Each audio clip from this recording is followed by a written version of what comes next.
자, 안녕하세요. 저번에 우리가 해수 단원이 끝났고요. 이번에는 완전히 새로운 단원 7단원이네요.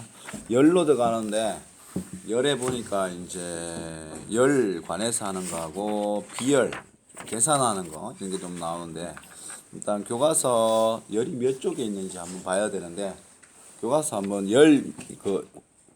몇 쪽에 있는지 한번 봐주세요. 자, 제목이 보니까 열과 우리 생활 크게 있는 거. 열과 우리 생활. 처음 도입 부분이니까 열에 대한 정의 간단하게 하고 온도에 관한 얘기 하고 나서 아마 본격적인 내용은 다음 시간 정도 나오겠네요. 맞죠? 그래서 온도에 따른 입자의 운동이 266페이지네요. 페이지 266. 자, 단원은 5에다가 3개가 붙었으니까 8단원. 제목은 열과 우리 생활입니다. 뭐 열하고 우리 생활 밀접하게 관련이 있죠. 난방도 하고 시원하게도 하고 그 다음 맛있는 음식도 해 먹을 수 있습니다. 맞죠? 그래서 자, 소단은 1번이 뭐냐 하면 열 돼 있고요. 그 다음에 01번 이제 도입 단계 열에 대한 얘기 간단하게 나올 것 같은데 제목이 뭘로 돼 있냐면 온도에 따라 다른 입자의 운동. 맞나요? 온도에 따라 다른 입자의 운동. 01번 온도에 따라 다른 입자의 운동. 눈에 보이지 않는 입자, 뭐 원자, 분자라고 생각하면 될 것 같은데 얘네들이 운동을 하는데 온도하고 관계가 있다. 그래서 목표는 아주 간단합니다. 오늘 할 건 굉장히 적을 것 같은데요. 시간이 짧게 끝날 것 같습니다. 물체의 온도 차이를 입자의 운동으로 한번 생각을 해보자라고 하면 되겠죠. 그래서 물체의 온도 차이를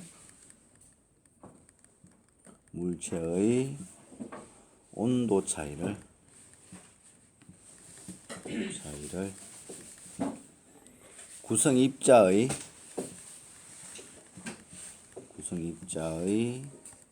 운동 모형으로 표현해보자. 운동 모형으로 표현하자.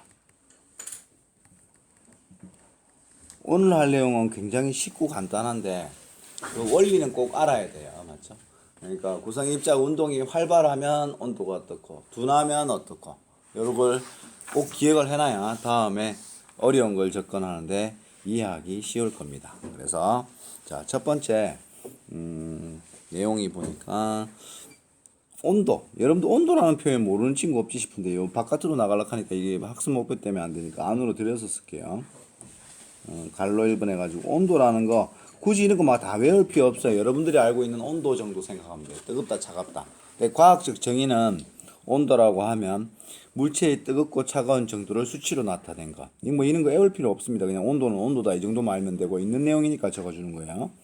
물체의 교과서 정의니까 뜨겁고 그 다음에 차가운 정도를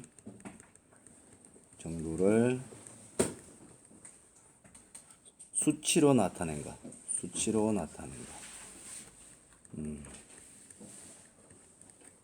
시험 기간 되면 막 이걸 달달달달 외우는 친구들도 봤는데 의미 없어요.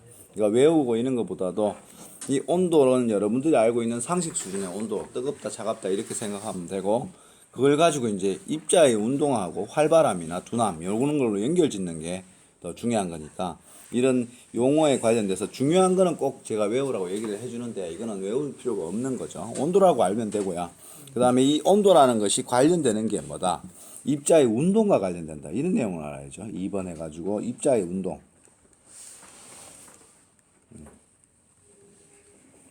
입자의 운동.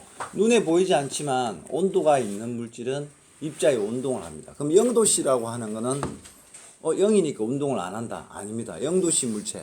심지어 마이너스 10도씨, 마이너스 100도씨가 되는 것도 눈에 보이지 않는 입자들이 운동을 해서 온도를 가지고 있어요.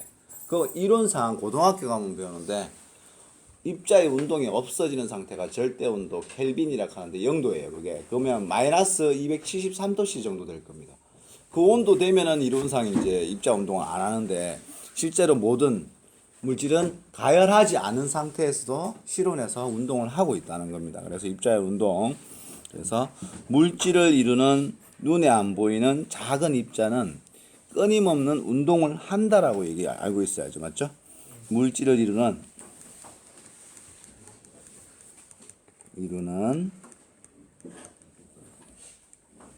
눈에 안 보이는 작은 입자는, 그냥 작은 입자라고 합시다. 눈에 어차피 안 보이는 거 아니까 작은 입자는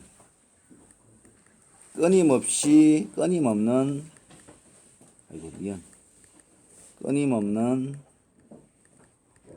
운동을 한다. 입자의 운동을 한다.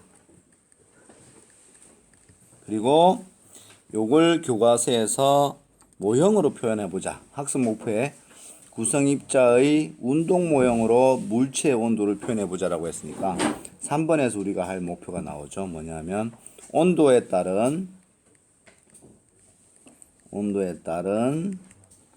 입자의 운동 모형이라고 하겠습니다. 운동 모형. 잠시만요.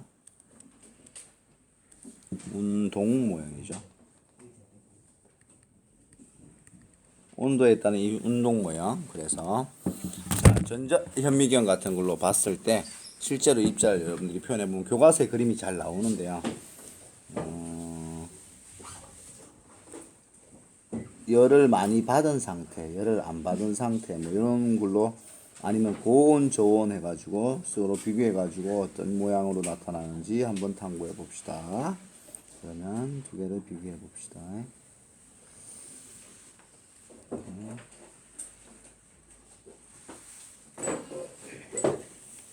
자, 와서 잠시만 볼까요?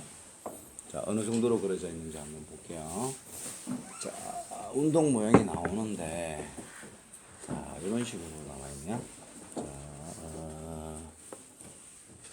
하나, 둘, 뭐, 굳이 비교를 하니까 똑같이 5개를 그릴게요.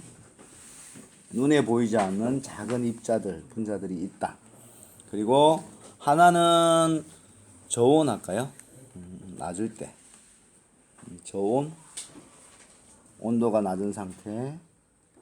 그리고 하나는 온도가 높은 상태, 고온이다. 비교를 해볼게요. 저온도 운동을 하고 고온도 운동한다. 저온은 요렇게 운동한다. 그리고 고온도 만약에 요렇게 운동한다. 그림 잘못됐죠? 차이가 없죠? 고온일 때 운동을 더 활발하게 합니다. 그래서 운동성을 표현해주기 위해서 이렇게 더 많이 표시해주죠. 이렇게 진동, 운동을 더 많이 한다. 이렇게 하면 활발하게 운동하니까 더 많이 움직이려 할 거고 부피가 더 커지겠죠. 그래서 열팽창하고도 관련돼요. 온도가 올라가면 입자들이 운동하려는 활발함이 커지고, 그러면 그 입자들 사이의 간격이 넓어지니까 부피가 커진다. 열팽창도 아마 다다다음 시간 정도 배울 거고 그거하고 연결이 되는 거죠. 그래서 요걸 가지고 우리가 정리를 해보면 입자의 운동은 활발할수록 온도가 높다. 고온일수록 입자의 운동이 활발하다. 이런 정리가 되죠. 그래서 굉장히 쉬운데 정리만 할게요. 그래서 중요한 거는 학습 목표 입자 모형으로 표현해 보니까 입자의 운동이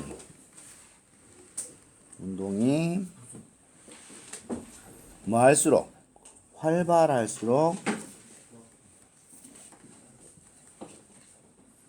활발할수록 어떻다?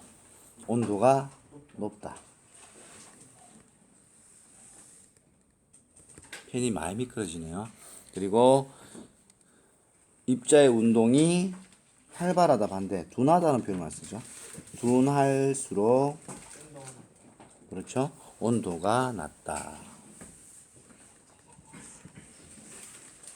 활발함은 온도에 비례한다. 맞습니까? 활발할수록 입자의 운동이 활발하다. 그래서 부피도 크게 만들 거다. 길이도 크게 만들 수 있다. 이런 거죠. 그리고 요걸 가지고 이제 정리를 해버리면 이렇게 정리할 수 있죠. 온도는 물체를 구성하고 있는 입자의 활발함 정도라고 표현할 수 있어요. 활발하면 온도가 높고 활발하지 않으면 둔하면 온도가 낮으니까. 그러니까 활발함 정도라고 표현을 해도 틀린 표현이 아니죠. 맞죠? 이런 식으로 해석이 가능합니다. 그래서 이걸 또 해석하면 이렇게도 말을 할 수 있다. 온도는 물체를 구성하는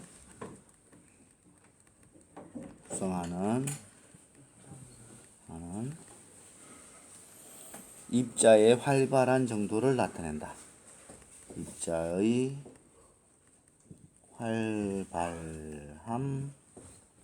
활발한 정도를 나타낸다.